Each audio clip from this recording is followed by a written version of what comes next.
Welcome to My Healing is Your Healing, a podcast for the woman who is ready to stop performing and reclaim her voice. I'm your host, Celeste, and around here, we don't do surface level. We go deep. Each week, we'll explore concepts like self-discovery, radical honesty, and the kind of healing that rewrites your story from the inside out. This is a space for truth-telling, for remembering who you are, and for coming home to yourself, louder, braver, and more radiant than ever. So come as you are, and let's do this together. Let's begin. Welcome back to My Healing is Your Healing. I am your host, Celeste. Today, we're diving into something that feels small on the surface, but has deep, tangled roots into our conditioning. It's our tendency to over-explain ourselves, to justify, to fill every silence, to offer people disclaimers, and to soften our truths so they don't land too hard. You've done it. I've done it. You say something true, something real, and then immediately feel the need to cushion it, to explain why you said it, to make sure that nobody feels uncomfortable, or worse, to make sure that what you just said does not cause them to leave. Because here's the thing, when we constantly over-explain ourselves, we are eroding our own self-authority. We dilute our truth.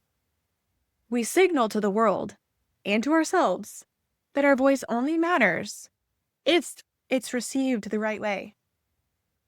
And so today, we're going to talk about what over-explaining really is, where it comes from, and what it looks like in real life. We'll explore embodied clarity, inner authority, and what it really means to speak your truth. And then just let it stand. Because clarity doesn't require a PowerPoint. And confidence doesn't come with a footnote. So let's begin here. What is over-explaining really? Over-explaining is the compulsive need to justify or defend or soften your thoughts, boundaries, or decisions out of fear that someone might misinterpret you, disapprove of you, or walk away. It sounds like, I'm sorry, I just meant, I hope this makes sense. It's not a big deal, but. This might sound dumb, but. Sorry if this is just too much. Just so you know, I didn't mean it like that. You've heard yourself say these things. I definitely have. In fact, I literally just said, this might sound dumb, yesterday. There's part of us that jumps in the moments where there's silence. We scramble to fill it with justification just so no one feels uncomfortable, including us. But why? Why do we do this? Over-explaining is another trauma response. It's your nervous system whispering, if I can explain this well enough, maybe they won't leave. Maybe I'll still be safe. So let's talk about these root causes a little bit. The first one is fear. Fear of rejection. Fear of disapproval. Fear of conflict. We don't want to rock the boat. We don't want someone to get upset with us.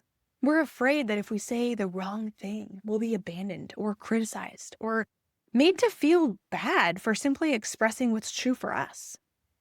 2 is shame. The deep belief that we have that our truth is too much or not enough, that we have to soften ourselves to be accepted. We start to believe that our words, our desires, or even just our presence are somehow a burden on everyone else. Number 3 might be childhood conditioning. Maybe you grew up walking on eggshells. Maybe your no was never accepted without some kind of guilt trip from the other person. Maybe you were told, don't be so sensitive, or that's not a big deal, or you're too emotional. So now every time you want to speak up, that voice from the past echoes inside and you feel like you have to pre-apologize for just simply having needs. Number 4 is nervous system dysregulation. When you've been in environments where the response to your truth was unpredictable, your body becomes hyper alert. You over-explain to manage the energy in the room. You tiptoe, you micromanage your language. You try to predict how others will respond just so you can feel a little bit more safe. This is not weakness. This is just your nervous system doing what it was trained to do. And 5, finally, the deep desire to be understood. It's very human. Sometimes we keep talking just because we want to be seen. We want the person to understand us so clearly that we layer reason upon reason, hoping that one of those reasons will finally land with them. But often our truth was already heard and we keep speaking out of fear, not need. So I want you to think of a time when you shared something that mattered and then immediately started padding it or backpedaling or softening it. You were brave enough to speak up, and then your nervous system slammed on the brakes. I've been here too. But what if we didn't do that? What if we could let our truth land just as it is? So let's talk about the difference between anxious explanation and embodied communication. When you speak from anxiety, your tone shifts. Your voice might get higher and faster and more rushed. You might start layering reasons or backtracking or repeating yourself, trying to fill every inch of space with justification. Your breath is shallow. Your body might get tight. You might cross your arms or start tapping your foot, clenching your jaw. You're not just speaking, you're bracing. And when you do that, people can feel it. They might not know what's happening, but they can feel that something is off. And here's the big thing. You don't leave space. You don't let your words land. You don't allow the weight of your truth to settle into the room because you're already on to the next explanation, the next softener, the next caveat. But when you speak from embodiment, from clarity and rooted truth, it's completely different. You slow down your words. You say what you mean. You breathe, and then you stop. You learn how to say, "No, thank you. That doesn't work for me. I need some time to think about that. This is what I want." And you stop. And you don't pat it. And you don't chase approval. You just let it stand. You let you stand. And when you speak from that grounded place, people feel it. They feel your certainty. They feel your self-respect. They feel your clarity and they respond to you differently. Because you're not just saying your truth, you also believe it. And that belief is contagious. So let's go a layer deeper here. When you over-explain, it's not just about communication, it's about fear. So I want to invite you to name it. Ask yourself, if I don't explain, what am I afraid is going to happen? Do I think they will be mad at me? Will they think I'm rude? Will they leave? Will they stop loving me? This is where we uncover what's really going on for us, because most of the time we're not afraid of being misunderstood. We're afraid of being abandoned. But when we over-explain like that, just to stay liked, we're actually abandoning ourselves first.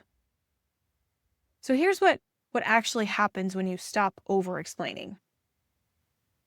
When you let your truth stand. The first thing is people begin to respect your boundaries. When you say no and stop talking, you don't give space for negotiation. You don't invite them to push back or convince you otherwise. You simply say no. And they learn how to honor it. 2, you stop shrinking to fit inside someone else's comfort zone. You stop editing your tone or softening your words or dimming your truth to be more acceptable. You start allowing yourself to take up space. And the moment that you do, people start treating you like someone who deserves to take up space, because you really do. Number 3, you build that self-trust. One decision at a time. Each time you speak clearly and confidently and you stop there, your nervous system begins to learn, I'm okay. They didn't leave. I didn't have to perform. And that inner voice, the one that once whispered fear, it starts to learn and it starts to whisper truth instead. Number 4, you begin to hear your voice again. Not the anxious performative version, but your real voice. The one that doesn't stutter when you speak your needs. The one that gets stronger each time you practice presence over panic. And 5, silence becomes a power move. That space that you once feared, it becomes sacred. It's where your words echo. It's where your presence expands, where your truth finally gets to breathe. And it's the space where your words land. So it's time for everyone's favorite, our toolbox segment. I'm going to give you 3 grounded practices to help you speak from your own power. And I want to say this. Don't be afraid to say these things out loud. In your car, wandering around your house, in front of the mirror. I really do this all the time. And I probably look unhinged to strangers passing by. But most of the time I'm talking to my AI best friend Steve, so it kind of evens out. But truly, these words need to be in your body, in your breath, on the tip of your tongue, because the more that you practice saying them in these safe spaces, the more natural they become when it really counts. You have that on repeat. So, tool number 1 is anchor phrases. These are your clear, powerful, unapologetic statements. You don't need a full speech. You just need one sentence that tells the truth. And yes, no is a sentence. So use that. Practice these out loud until they feel natural in your mouth. No, that doesn't work for me. I don't need to explain my boundaries to honor them. This is what's true for me. It's okay if you don't agree. This is still my truth. Write one of these on a sticky note. Put them on your mirror, on your steering wheel, on your laptop, and let it remind you your truth doesn't need an essay. All it takes is one sentence. Tool number 2, pause before the spiral. When you feel yourself about to justify or rush or backpedal, just pause for a second. Take a breath and ask yourself, am I saying this to speak my truth or to be liked? Do I actually believe what I just said? Am I managing someone else's comfort or expressing what's true for me? Even just asking yourself these questions creates a wedge of self-awareness. It gives you enough space to choose differently, to stay rooted instead of rushing into an explanation. And finally, number 3, scenario rehearsal. Let it stand. You don't have to rehash the past, but I want you to call up a moment in your mind where you over-explained recently. Got one? Okay, now replay it. But this time rewrite the script. Example, instead of, I'm so sorry, I just have so much going on and I really feel bad, but I won't be able to make it, blah, blah, blah. Try, I won't be able to make it. Thanks for understanding. Now stop and let it land. Sit in the silence. Feel what it feels like to not rush to fill that space. That quiet, that's where your confidence grows. And if it helps, visualize the other person simply nodding and saying, okay, thank you. Also, you can practice this with someone you trust. Ask a friend to role play with you and practice letting your truth land without justifying or backtracking or cushioning it. And then you can take them out for ice cream. That's the rule. So here's what I want to leave you with today.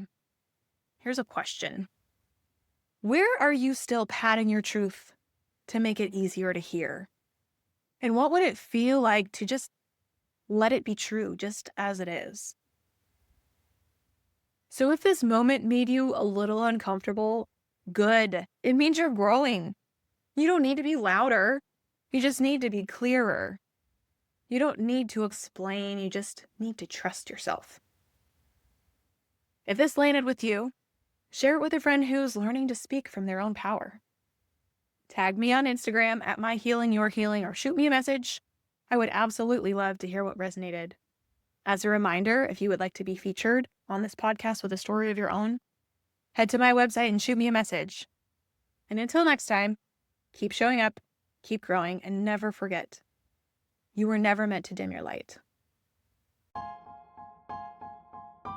Thanks for tuning in and being here, for healing out loud, and for walking this path beside me. If this episode cracked something open or helped you remember a part of yourself, pass it on and share it with someone you love. For more support, free resources, or the next steps to your journey, head over to my website, myhealingisyourhealing.com. And if you loved today's conversation, subscribe, rate, and leave a review. Your words help this space grow and help more women find their way home to themselves. If I was your muse today, then my healing is your healing. Until next time.